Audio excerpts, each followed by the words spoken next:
So we've got the voice part taken care of. Now we're going to move on to body. Give me body, give me body. Um, God, just love me some Beyonce. So, in terms of thinking of um, our bodies certainly can communicate just by existing, right?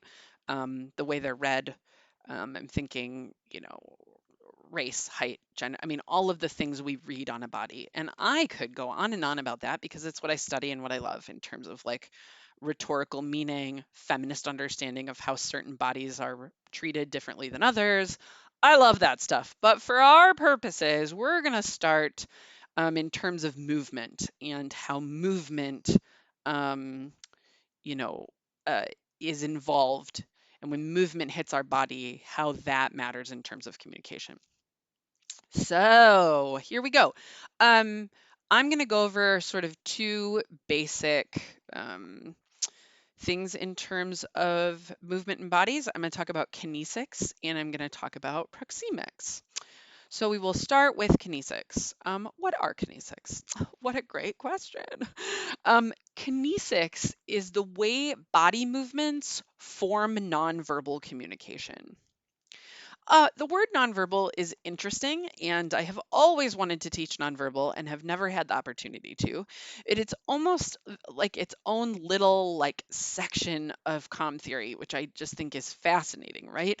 And I think the word doesn't quite do justice, because I think when we think of nonverbal communication, we have a very narrow understanding of what that means when literally what nonverbal communication attempts to include is everything that doesn't involve language, from how my hands might move to how my body posture is sitting, right? Have you ever walked in a room and everybody looks tense, like nobody even says anything, you're like, what is wrong with all of you, right? Because their body postures are communicating.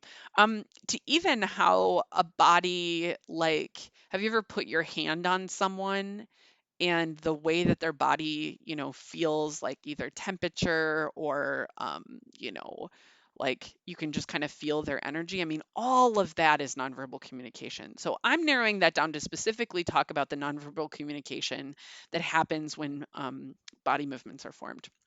So that's going to fall into um, uh, a couple of different categories. So we're going to start with posture. Um, Inside posture, we're going to talk about a couple of different things. So, posture is how you stand.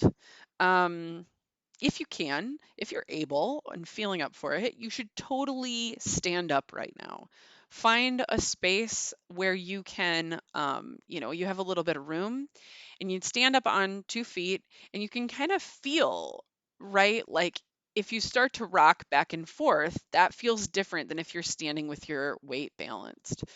Um, so maybe rock so you can feel the difference and then find balanced weight. Okay, now take your head and you're gonna put your chin to your chest, and then you're gonna slowly roll down your body. Think of your spine like building blocks, and you're starting at the top and you're tipping the blocks over one by one, right? Until you are fully rolled over. And you can let your arms drape. You can cross your elbows like a rag doll. Now, some of you won't go very far, and that's okay. Some of you will be able to practically put your palms on the floor, and that's fine too. Make sure your knees are bent slightly. You don't want to lock your knees in this position. I sometimes move my knees back and forth and kind of bend them to get a stretch.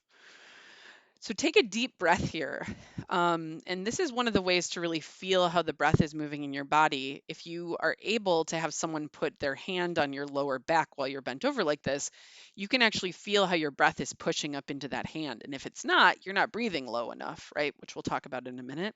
So you're going to slowly roll up. And now you build the building blocks from your hips up.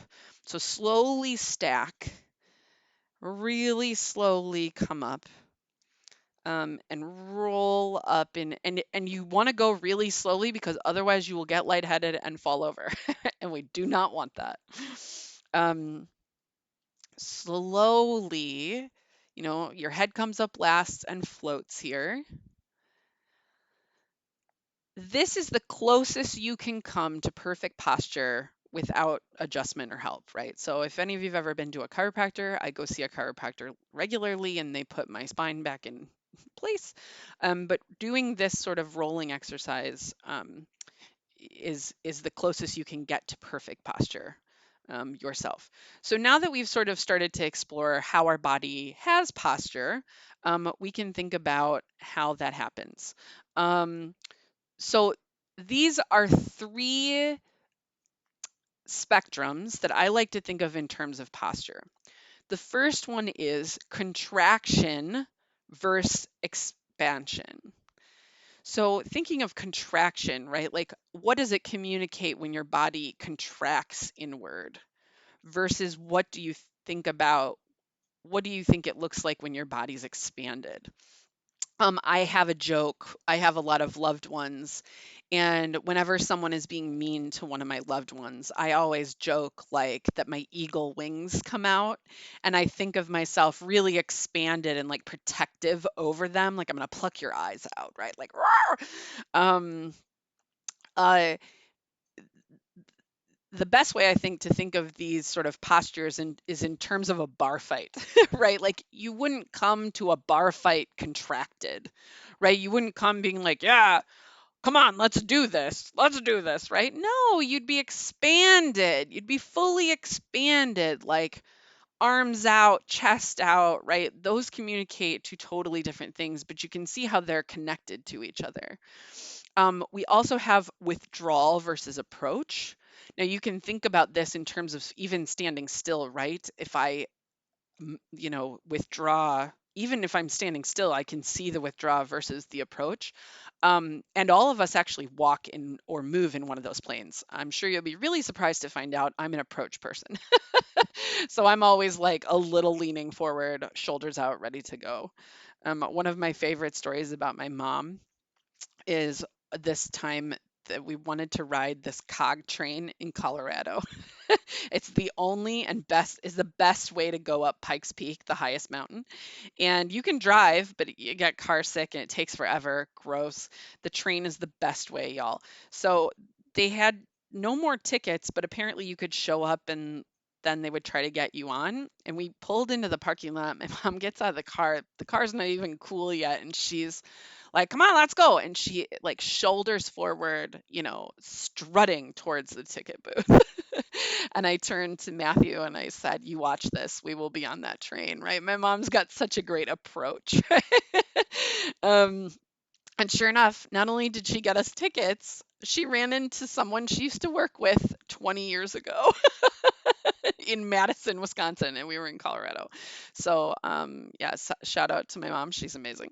Um, Similarly though, in a bar fight, now sometimes you will see this, right? Sometimes you will see people withdrawing while yelling like, bring it, let's go, right? And they're walking away. They don't really want to fight. If you wanted to fight, you'd be approaching, right? Like you'd be moving forward. Now look to see how these are combined, right? Can you imagine if I'm withdrawing, contracted, and trying to bar fight? Hilarious.